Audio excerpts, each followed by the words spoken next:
Anyway, haga kertang ke jong jisu wat pet pada jadi kemacam ni. Menghukum wat pet pada kemacam ni. Jadi mempendam haga kertang jong jisu. Balai mesong ke dengan pasal sana. Balai mesong. Te balai me khap lo pade. Balai me khap lo pade. Balai mesong ke dengan haga kertang ke jong jisu. Balai mesong ke dengan balai mesong ke dengan balai mesong ke dengan Keren, mana ya?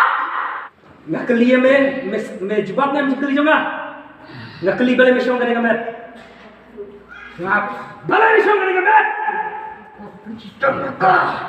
balai ke eka tahu me sistem eka me bisi balai kan dengan haga kertang ke jung tim ne mau jisu long try.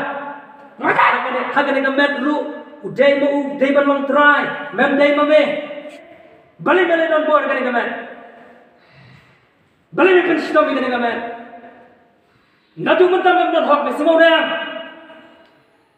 Me penstam me kepo, balai me penstam me kepo.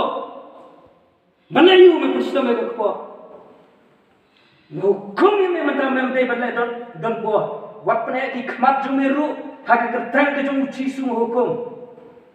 Na hukum nadu kene ke si, mem de shuban wan kene ke mat. Me semua orang. Lepas mem de shuban wan kene ke mat.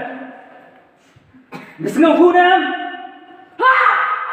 balai mekerana ada kata, ngetrai ngasepting ini, ngam septing ini, yang ngam septing lanu medeng nong sun jong belai, bat ni ikon jong belai milong pilong sun di jong be, bat nak tu mentah memdan hapan song kene gamet, men pelai grup no nak tu mentah, insya incline, insya kriu belai, nak tu mentah ngam syak syu ini, medeban bino, hak kerteng ke jong jisu.